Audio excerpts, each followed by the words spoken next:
Hello दोस्तों, आप लोग कैसे हैं। उम्मीद करती हूँ आप लोग अच्छे होंगे और अपनी पढ़ाई अच्छे से कर रहे होंगे। आप सभी का आपके अपने चैनल रिद्धिका हिंदी एकेडमी में स्वागत है, वंदन है, अभिनंदन है। दोस्तों, आप सभी को बताना चाहती हूँ हम तैयारी करते हैं इस चैनल पे हिंदी विषय की उच्च प्रतियोगी परीक्षाओं की, जहाँ पे हमने उत्तर प्रदेश के जीडीसी का पेपर 2020 का दोस्तों सॉल्व कर लिया है। आज हम जो है कि सॉल्व करेंगे राजस्थान लोक सेवा आयोग RPSC college lecturer first grade का ये पेपर है दोस्तों। और परीक्षा जो हुई है वो 23 सितंबर 2021 का ये लेटेस्ट प्रश्न है। यहाँ से हम ये समझ पाएंगे कि अभी इस समय किस जो है कि टॉपिक से प्रश्न ज़्यादा पूछे जा रहे हैं। तो दोस्तों, समय ना बर्बाद करते हुए हम चलेंगे अपने प्रश्नों पे। पहला प्रश्न आपके स्क्रीन पे है, किस विकल्प के सभी शब्द शुद्ध हैं। तो स्वादिष्ट, दुर्वस्था, दीवारात्र, छत्रछाया, कवयित्री, कुमुदिनी, उच्छ्वास, मातृच्छा, दुष्कर्म, स्रोत, घनिष्ठ, इंद्रजालिक। तो आप सभी जानते हैं कि किस विकल्प के सभी शब्द जो है शुद्ध हैं। शुद्ध पूछा गया, अशुद्ध नहीं पूछा गया, शुद्ध। सबसे पहले परीक्षा देने की एक मज़ेदार ट्रिक है दोस्तों, आप प्रश्न को गंभीरता के साथ पढ़ें और थोड़ा कूल माइंड होके पढ़ें। यदि आपको घबराहट लग रही हो तो थोड़ा पानी पी लें, उसके बाद अपने प्रश्नोत्तरी को सॉल्व करें, क्योंकि कभी कभी ना जल्दबाजी में आते हुए प्रश्न गलत हो जाते हैं। आप सभी समझ रहे होंगे कि इसका जो है कि आंसर क्या है। तो इसमें लगभग सभी में त्रुटियां हैं। अब आप एक नज़र देख लीजिए, जैसे वहाँ पे स्वादिष्ट लिखा है तो स्वादिष्ट, तो आप देखेंगे ना तो जो है कि स्वादिष्ट, तो शुद्ध क्या होगा, स्वादिष्ट, ट होगा, ठ नहीं होगा। पहली बात दुर्वस्था, तो आप देखेंगे कि ध्यान दीजिए, एक तो यहाँ गलती है पहले वाले में, दूसरे वाले में मातृच्छा, तो मातृच्छा होगा मत, ये जो है कि आप देखिए यहाँ पे मातृच्छा है, ठीक है, तो ये क्या है, गलत है, मातृच्छा नहीं होगा, ठीक। और तीसरी गलती यहाँ पे देख लीजिए, इंद्रजालिक, तो इंद्र जालिक होगा, ठीक है, इंद्रा जालिक नहीं होगा, इंद्र जालिक होगा। बाकी घनिष्ठ, स्रोत, उच्छ्वास शुद्ध है, ठीक है। तो मातृच्छा में मातृच्छा होगा दोस्तों, क्या होगा, ये जो त्रि पे ई की मात्रा लगा है ये नीचे रहेगी, ठीक है, यही गलतियां हैं, ठीक। तो ये प्रश्न को क्या किया है, आयोग निकाल दिया है, ठीक है। अब हम आगे दूसरा प्रश्न देखेंगे। अशुद्ध शब्द नहीं है, कौन सा अशुद्ध नहीं है, अशुद्ध सभी अशुद्ध हैं, उसमें से कौन सा नहीं है। तो आप सभी देख के ही समझ पा रहे होंगे कि अशुद्ध नहीं है। प्रश्न को ध्यान से दीजिए, देखिए हर प्रश्न क्या है, नकारात्मक दृष्टि से पूछा गया है। यहाँ पे हम जल्दबाजी में गलती कर बैठते हैं। याग वैलेक्य, ठीक है, ये भी क्या है, शुद्ध नहीं है, यह रहेगा, याग वैलेक्य रहेगा, ल भी आधा रहेगा, क्या होगा, ल आधा रहेगा, ठीक है। आप देखिए मंत्री परिषद, तो मंत्री परिषद में आप ध्यान दीजिए, तो त्रि की मात्रा इधर से रहेगी, आगे की तरफ से छोटी ई रहेगी, बड़ी नहीं रहेगी, ये दोनों क्या हैं, अशुद्ध हैं।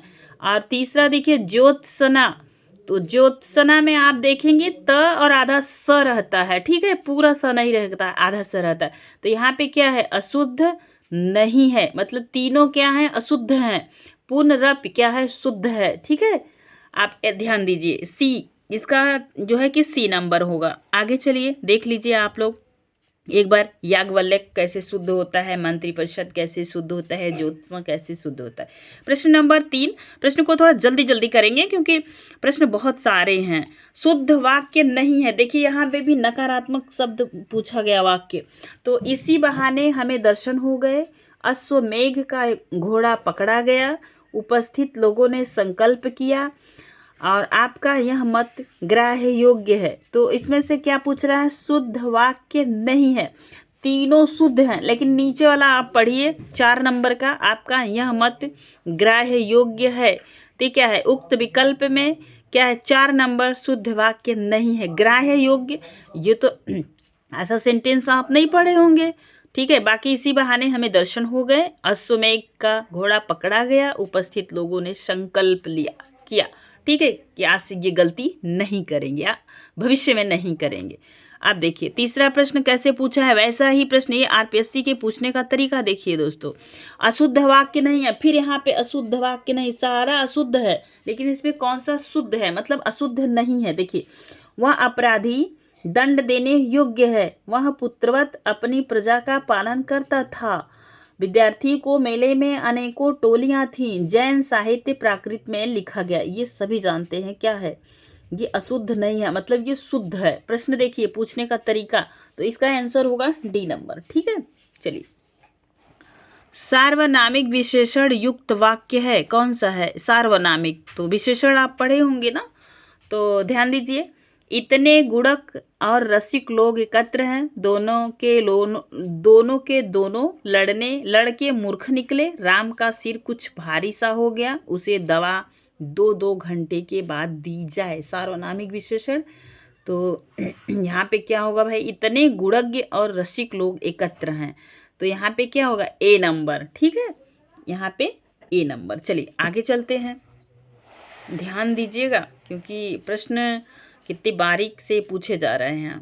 इसको देखिए, 6 नंबर का प्रश्न आपके स्क्रीन पे है, आप थोड़ा सा ध्यान दीजिए। 6 नंबर, किस विकल्प में अकर्मक क्रिया का प्रयोग हुआ। अकर्मक सकर्मक 2 क्रियाएं होती हैं।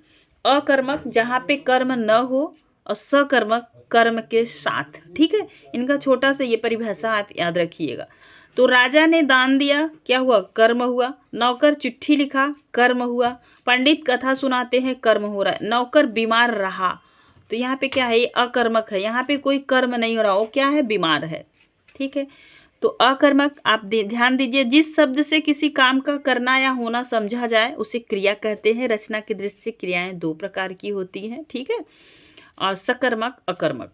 अब सकर्मक को देख लीजिए, अपनी डायरी में नोट डाउन कर लीजिए, सकर्मक क्रिया किसे कहते हैं, अकर्मक क्रिया किसे कहते हैं। सकर्मक, जिस क्रिया के व्यापार का संचालन तो कर्ता से हो पर उसका फल या प्रभाव किसी दूसरे व्यक्ति या वस्तु पर पड़ता है, वहाँ सकर्मक क्रिया होगी। अकर्मक, जिस क्रिया का कर्म नहीं होता तथा क्रिया का व्यापार और फल दूसरे पर न पड़कर कर्ता पर पड़ता है, वहाँ क्या होता है, अकर्मक क्रिया होती है। जैसे नौकर बीमार रहा, वहाँ लजा रही है, ये क्या है, अकर्मक है, यहाँ पे कोई कर्म तो हो नहीं रहा है ना, बाकी में कर्म हो रहा है। ध्यान दीजिए। 7 नंबर का प्रश्न, समुच्चय बोधक अव्यय का प्रयोग नहीं हुआ है। ठीक है, तो आप देखे होंगे ना, अव्यय के कितने भेद होते हैं, 4। तो उसी में एक क्रिया विशेषण अव्यय होता है, संबंध बोधक अव्यय होता है, तीसरा होता है समुच्चय बोधक अव्यय और विस्मयादि बोधक अव्यय। तो यदि आप अव्यय की टॉपिक को अच्छे से पढ़े होंगे तो इसका आंसर आप अभी आपके माइंड में क्लिक कर रहा होगा। ठीक है, देखिए ए विकल्प है, चोर ऐसा भागा कि उसका पता ही न चला। राजा ने समुद्र पर्यंत राज्य बढ़ाया।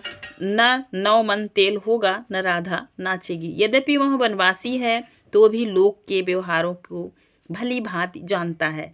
समुच्चय बोधक अव्यय का प्रयोग नहीं हुआ है। देखिए ध्यान दीजिए, कहाँ नहीं हुआ है, तो आपने देखा राजा ने समुद्र पर्यंत राज्य बढ़ाया, समुद्र के समीप तक अपने राज्य का क्या किया, विस्तारीकरण कर लिया। तो ये समुच्चय बोधक अव्यय नहीं हुआ। ठीक है, इसका आंसर होगा बी। अब एक बार आप फटाफट देख लें और जो है कि 4 समुच्चय अव्यय के 4 प्रकार को ध्यान से देखिए फटाक से आप लोग। क्रिया विशेषण अव्यय, जो शब्द क्रिया की विशेषता बतलाते हैं उसे क्रिया विशेषण कहते हैं। मेरा भाई आज दिल्ली आएगा। संबंध बोधक, जहाँ पे संबंध बतलाया जाए, जो अव्यय किसी संज्ञा के बाद आकर उस संज्ञा का संबंध वाक्य के दूसरे शब्द से दिखाते हैं उन्हें संबंध बोधक कहते हैं। वह दिन भर काम करता है। समुच्चय बोधक अव्यय, जो दो शब्द वाक्यांशों का वाक्यों का परस्पर जोड़ने वाला शब्द समुच्चय बोधक अव्यय कहलाता है। जैसे और, लेकिन, पर, ये सारे शब्द क्या होंगे, समुच्चय बोधक अव्यय होते हैं। मतलब इनका अपना कोई अस्तित्व नहीं होता, लेकिन दो को जोड़ने का काम करते हैं, मेडिएटर का काम करते हैं, उसे क्या कहें, समुच्चय बोधक अव्यय। विस्मयादि बोधक, जैसे अब इसका उत्तर समुच्चय बोधक अव्यय का जो है कि एक उदाहरण देखिए, राम और श्याम दोनों क्या हैं, भाई हैं। तो राम से श्याम का कनेक्शन किससे हो रहा है, और से जोड़ा जा रहा है। विस्मयादि बोधक अव्यय, विस्मयादि बोधक अव्यय जैसे आश्चर्य भाव का बोध कराने वाला। जैसे आप कहीं जा रहे हैं, वहाँ अचानक एक्सीडेंट हुए तो आपके अंदर क्या होगा, आप अचानक चौंक जाएंगे, हाय ये क्या हो गया। तो हाय शब्द क्या हुआ, ये विस्मयादि है, दुख को प्रकट करने वाला अव्यय है। आइए आगे चलते हैं नेक्स्ट प्रश्न को, प्रश्न नंबर 8। 8 नंबर का प्रश्न आपके स्क्रीन पे है, आप इसको ध्यान से देखें और समझने का प्रयास करें। ठीक है, देखिए ध्यान दीजिए। प्रश्न नंबर 8 नंबर का प्रश्न आपके स्क्रीन पे आ चुका है, आप इन्हें ध्यान से देखिएगा। ठीक है, ये यहाँ पे रमणीयार्थ प्रतिपादकः शब्द काव्यम वाक्य की यह परिभाषा देने वाले आचार्य तो सभी जानते हैं कि आचार्य पंडित राज जगन्नाथ। ठीक है, अब इनके बारे में अच्छे से पढ़ लीजिए फटाक से। आचार्य पंडित राज जगन्नाथ की जो है यहाँ परिभाषा है, तो पंडित राज जगन्नाथ का समय 17वीं शताब्दी तथा जन्म स्थान दक्षिण भारत है। इनके पिता का नाम पेरू भट्ट, याद रखिएगा, ये टीजीटी में पूछा जाता है ऐसा प्रश्न। माता का नाम लक्ष्मी था तथा शाहजहां के आश्रय में रहते थे। तो आप जितने भक्ति काल के कवि हैं सबके तो आश्रयदाता मतलब वो किस राजा के समय थे, ये तो याद करके ही आपको रखना होगा। ठीक है, ये प्रश्न मिलाने के लिए पूछा जाता है।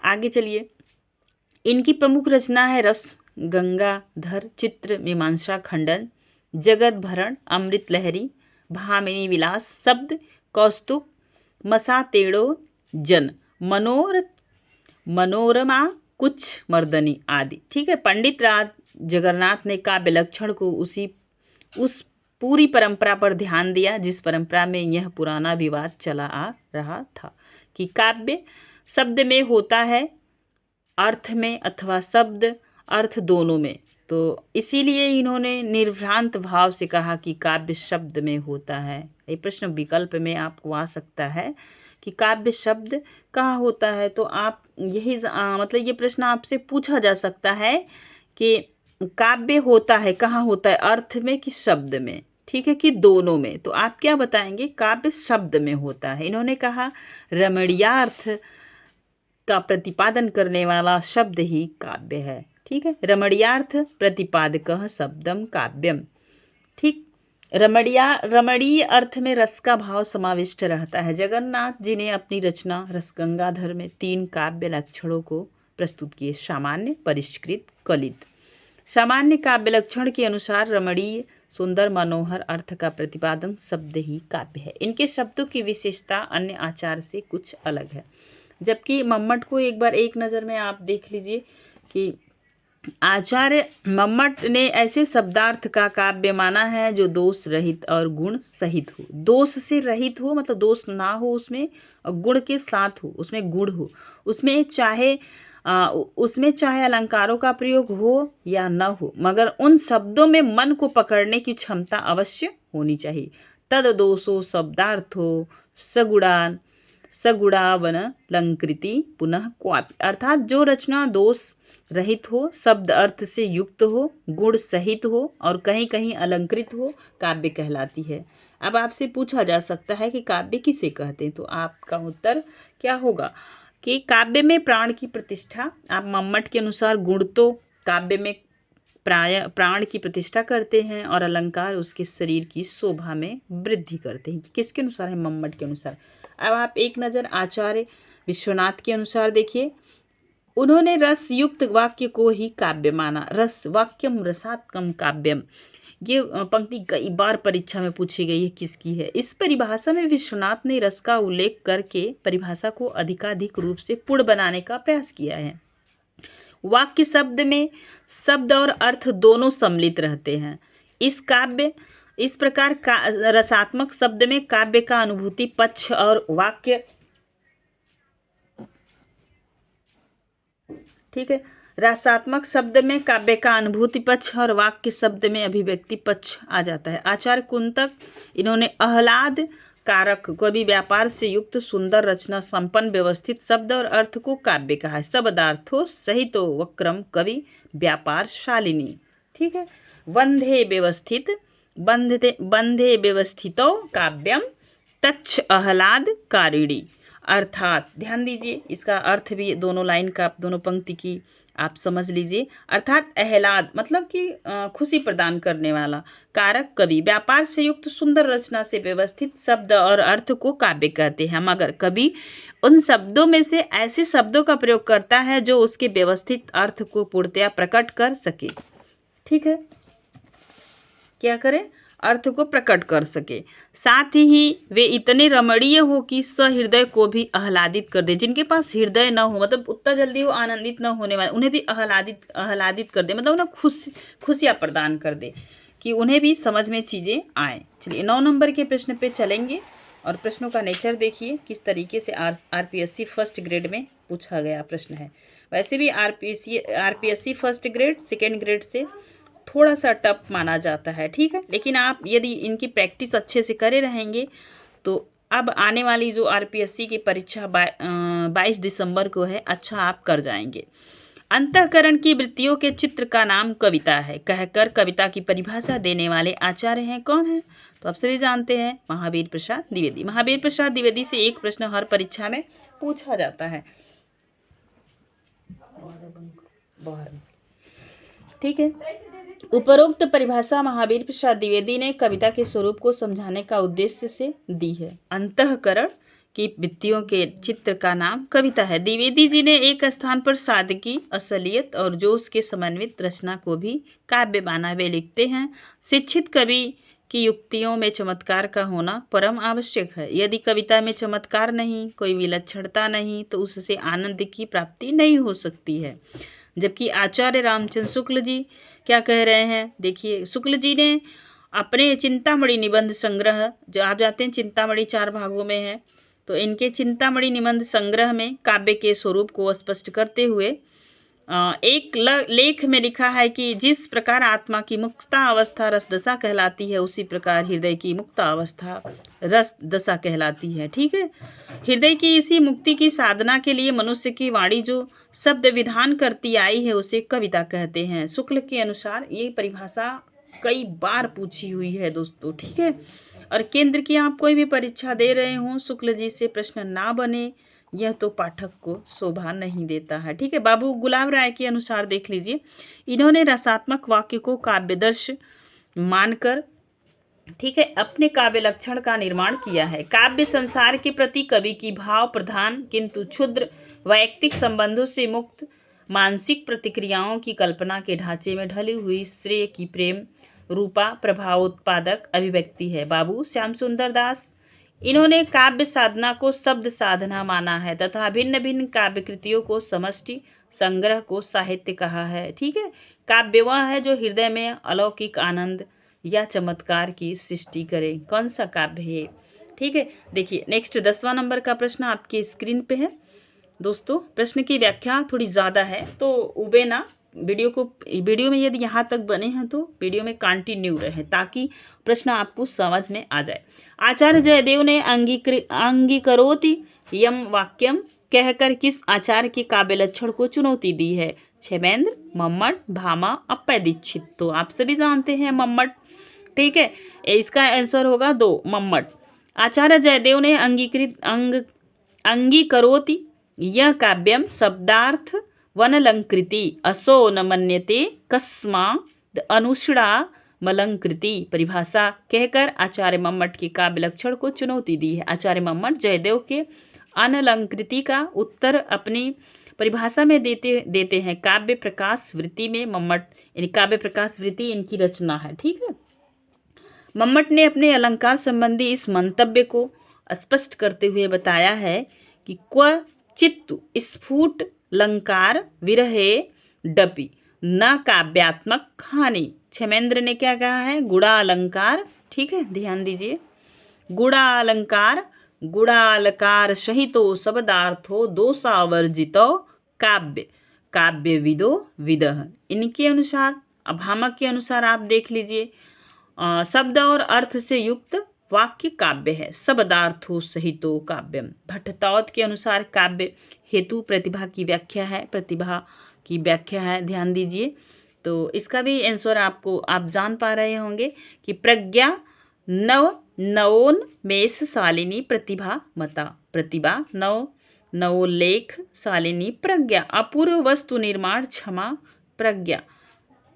डी नंबर है क्षणम स्वरूप स्पर्धो प्रज्ञेय प्रतिभा कवे, तो इसका आंसर होगा ए नंबर।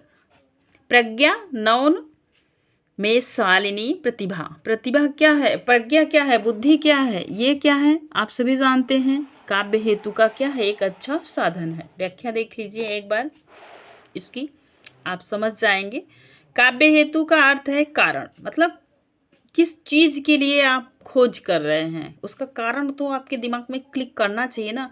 तो काव्य हेतु का मतलब होता है कारण। काव्य हेतु का अर्थ है वह साधन या तत्व जिसमें काव्य का सृजन, सृजन का मतलब नई चीज को खोजना होता है। वस्तुतः वे साधन जो कवि को काव्य सृजन में सक्षम बनाते हैं, मतलब कवि को काव्य सृजन में, काव्य में खोजने के लिए सक्षम बनाते हैं, काव्य हेतु कहलाते हैं। दूसरे शब्दों में काव्य के वे कारण जिनसे रचना संभव हो पाती है काव्य हेतु है। काव्य हेतु विषय पर काव्य शास्त्र के आचार्यों ने गहन विचार किया है, जिसमें अंतिम निष्कर्ष के रूप में काव्य की रचना के 3 हेतु कहे जाते हैं। प्रतिभा मतलब बुद्धि, व्युत्पत्ति मतलब उत्पत्ति मतलब खोजना, अभ्यास मतलब बार बार प्रयास करना। ठीक है, ये प्रतिभा, व्युत्पत्ति, अभ्यास। अब से आपसे पूछा जाएगा कि काव्य हेतु के कितने प्रकार हैं, तो बताएंगे 3। चलिए इनको एक बार अच्छे से समझ लीजिए, ये चार्ट आप अपनी डायरी में नोट डाउन कीजिएगा।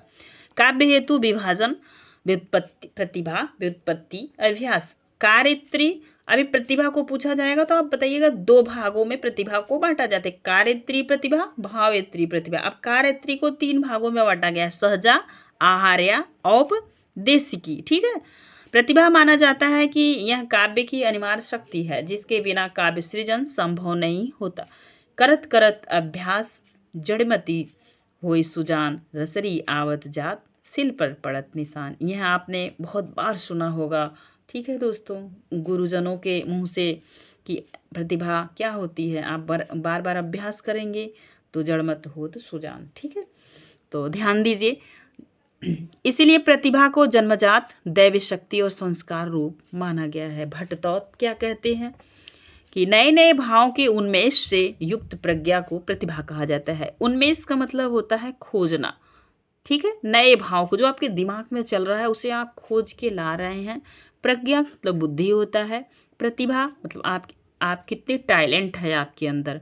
तो देखिए ये इनकी परिभाषा है, प्रज्ञा नव मेष शालिनी प्रतिभा मता, मता मति माने बुद्धि होता है। ठीक है, अर्थात नव नमेश शालिनी कहकर जिस प्रज्ञा के स्वरूप को आचार्य भट्टतौत स्थापित करते हैं उसका अर्थ है सर्वथा नवीन स्फुरण से युक्त प्रज्ञा का वह स्वरूप जो सर्वथा मौलिक वर्णन को प्रस्तुत करता है। अभिनव गुप्त जी क्या कह रहे हैं, अभिनव गुप्त प्रतिभा को दूसरा नाम देते हैं, प्रतिभा अपूर्व वस्तु निर्माण सक्षमा प्रज्ञा।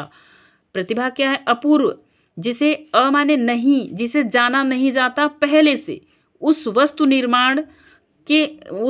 निर्माण में सक्षम बुद्धि को क्या कहते हैं, प्रतिभा। ठीक है, व्युत्पत्ति को देख लीजिए। काव्य का दूसरा हेतु व्युत्पत्ति है।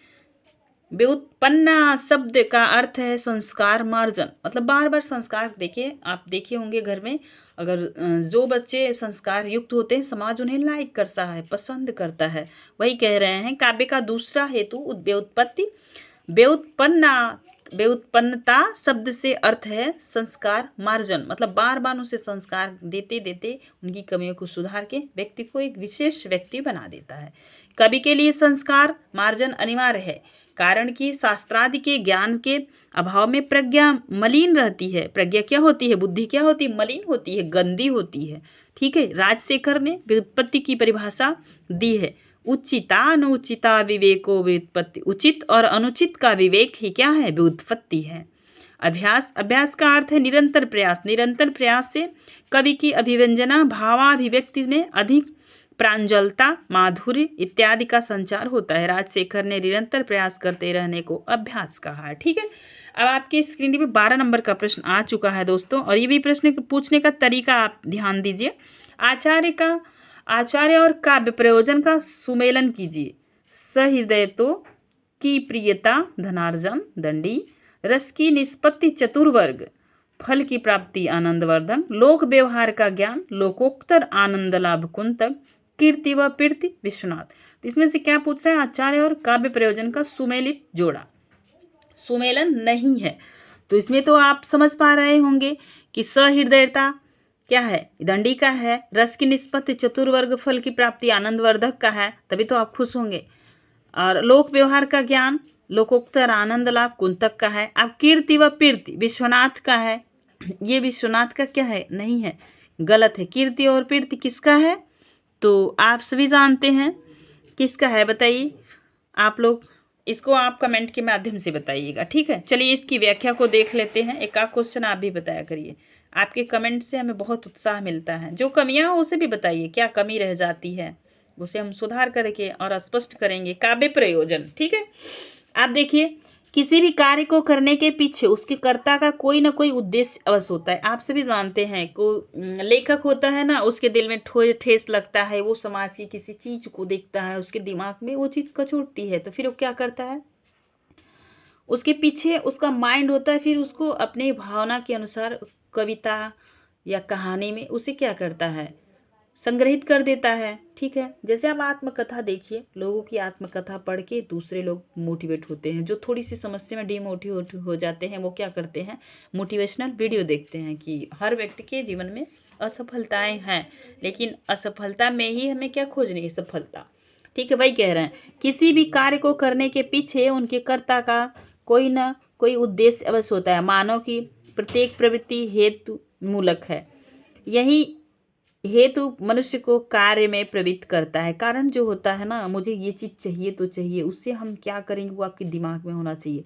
फिर वो क्या होता है? कार्य की सर्जना के पीछे उसके सर्जना का कोई ना कोई उद्देश्य अवश्य होता है। यही उद्देश्य काव्य प्रयोजन कहलाता है। काव्य प्रयोजन और उससे संबंधित आचार्य निम्न है। दंडी को देख लीजिए। दंडी किसे प्रयोजन मानते हैं? इष्ट अर्थ को व्यक्त करने वाली पदावली को काव्य कहा।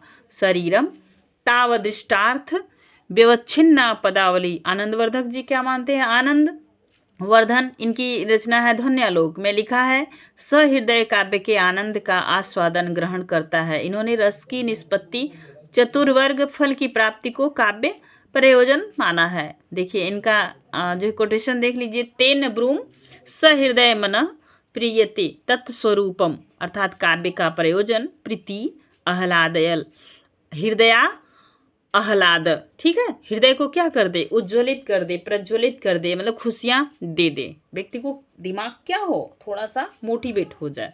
कुंतक जी क्या कह रहे हैं? कुंतक ने धर्म अर्थ काम मोक्ष, मतलब पुरुषार्थ जो हमारे शास्त्रों में है, चतुष्टय का अर्थ साधक और सहृदय को आह्लाद देने वाला व्यवहार का साधक एवं अलौकिक आनंद का जनक काव्य प्रयोजन को माना है, ठीक है। अब इनका ये प्रसिद्ध श्लोक आप देख लीजिए। धर्मादि साधनोपाय सुकुमार क्रमोदितः काव्यबंधनो डभिजातानां हृदया आह्लाद कारकः। व्यवहार परस्पर परस्पर स्पंदन सौंदर्य व्यवहारिभि सम्यकाव्याधि गमादेव नूतनय चित माप्यते चतुर्वर्ग फलास्वादः मप्यतिक्रम्य तद्दिदां काव्यामृतर सेनांत चमत्कारो वितन्यते, ठीक है। उक्त पद में कुंतक ने 3 बातों पर विशेष ध्यान दिया है। धर्मादि मतलब धर्म सिद्धि, दूसरा लोक व्यवहार, सहृदय के हृदय को आह्लादित करना, जिनके पास हृदय ही न हो, ठीक है, क्या करें? सहृदय, जिसके हृदय में रस को आह्लादित करना, ठीक है। वामन इन्होंने मात्र कीर्ति और कीर्ति को ही काव्य का प्रयोजन स्वीकार किया है। कीर्ति कीर्ति को अगर पूछा जाएगा तो यहाँ पे कीर्ति कीर्ति पूछा था ना, विश्वनाथ दिया था, तो अब याद रखिएगा, नोट डाउन कीजिए अपनी डायरी में, तो वामन होंगे। काव्य सद दृष्टार्थ प्रीति कीर्ति हेतु त्वात्। विश्वनाथ इन काव्य प्रयोजन की चर्चा करते हुए कहा है, चतुर्वर्ग फल प्राप्ति सुखाद दलपधि यामपि काव्यदेव यतस्तेन तत्स्वरूपम निरूप्यते। निम्नलिखित में से 13 नंबर का प्रश्न आपकी स्क्रीन पे है। निम्नलिखित में से कौन सा काव्य हेतु नहीं है? व्युत्पत्ति, अभ्यास, प्रेरणा, समाधि। तो आप सभी जानते हैं कि हेतु नहीं है, व्युत्पत्ति भी है, अभ्यास भी है, समाधि भी है। प्रेरणा काव्य हेतु नहीं है। ठीक है, प्रेरणा एक दूसरे से दी जाने और ली जाने वाली क्या है बताइए, ज्ञान है। ठीक है, जब कोई मनुष्य कोई कार्य करता है तो उसके पीछे कोई ना कोई कारण छिपा होता है। हेतु का तात्पर्य यहाँ कारण से है। ठीक है, हेतु का काव्य सृजन के पीछे भी कोई न कोई हेतु होता है, जिसे भारतीय एवं पाश्चात्य आचार्यों ने काव्य हेतु पर विवेचन किया है। मुख्य रूप से काव्य हेतु 3 माने जाते हैं: प्रतिभा, व्युत्पत्ति, अभ्यास। काव्य शास्त्री आलोचकों ने काव्य हेतु अलग अलग माने हैं। एक बार ध्यान दीजिए, यहाँ से प्रश्न बनता है। भामा प्रतिभा, दंडी प्रतिभा, शास्त्र ज्ञान अभ्यास, वामन लोक व्यवहार विद्या प्रकीर्ण को, जयदेव मूल प्रतिभा, व्युत्पत्ति अभ्यास सहायक। ठीक है, मम्मट शक्ति निपुणता अभ्यास 3 को माने हैं। रुद्रट जी शक्ति व्युत्पत्ति अभ्यास को माने हैं। जगन्नाथ हेमचंद्र ये केवल प्रतिभा को माने हैं। ठीक है, चलिए आगे चलते हैं।